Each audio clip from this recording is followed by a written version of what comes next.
What's up? This is Madchild from Swollen Members and Battle Axe Warriors. I'm just going to talk about the last 4 years of my life, the addiction that I went through.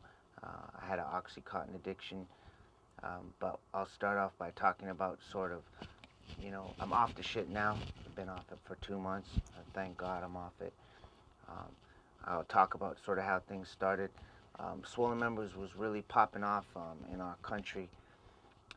In 2002, 2003, 2004, we were running shit, and then things calmed down and we put out an album called Black Magic in 2006, and it did its thing. It wasn't as big of a commercial success, but nevertheless we toured hard in Canada. We went on tour with Ghostface and with Jizza and toured with the Black Eyed Peas, and we were doing our thing. Things were cool, but it wasn't nearly the same success that we had in the earlier years of 2000 or whatever. So after that, I just decided I'd worked long enough and I had had enough, and everything started going wrong in our lives. Our management company and record company that we were partnered up with, Network Records and Network Management, dropped us as an artist because of my affiliation with the Hells Angels. So they dropped us off their label. Terry McBride is the owner of Network Management, and he's the person that dropped us off of Network because of my association with the Hells Angels, and I guess he didn't like the lifestyle that we represented. TVT ended up closing down. That's who was distributing us in America. So we basically ended up, homeless as far as partnership with labels, homeless as far as a manager. And I just decided, you know what, I'm just gonna take time off. We made some money, things are good.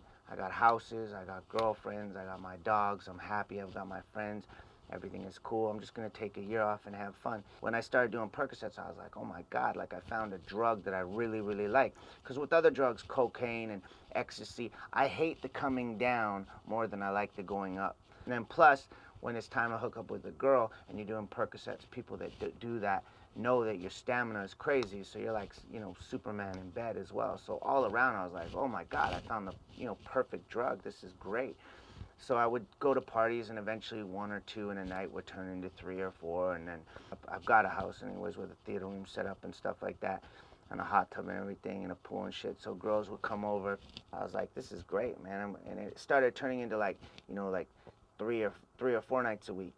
You know what I'm saying? It wouldn't just be on the weekends anymore. I'd be like, oh, it's a Wednesday, I'm gonna watch a movie. I think I'll do a couple, right? And then eventually that just turned into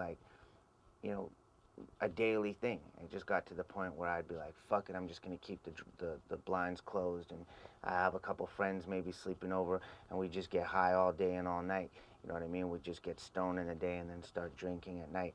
And then that got to a point where I was doing 20 Percocets every day. There was no ifs, ands about it. I had to do 20 perks every day.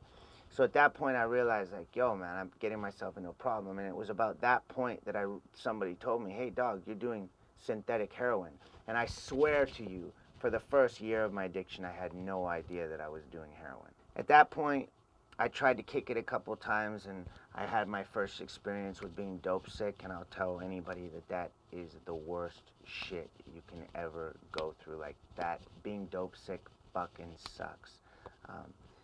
When you're on Percocets, yeah, you're in bed for a few days, 3-4 days. You're fucked up, sweating, cold shakes, all that kind of stuff, but it's nowhere as near as bad as an Oxycontin or a heroin detox. And then I found out about Oxycontin. A friend said, hey, you can take this little pill, and that's like taking all those pills in one day. So I was like, hell yeah, I'll take that shit. First of all, it was a little bit cheaper. But anyways, I found out I could do this little pill, and it was the same as doing 20 Percocets in a day. So I was like, perfect. Because when you're popping 20 pills, 25 pills a day, that shit is like popping a whole bunch of aspirin. And at that point, it just escalated from there, Started taking 20s turned into 40s, and then I started taking 80s. And at that point, when I started taking 80s, I could take 2 or 3 would last, 2 or 3 would last me a whole day. I could take a half, and I'd be stoned, you know what I mean? I'd go up to my parents' house or whatever and sit in the garage and take half of 80, and I'd just fucking fall out.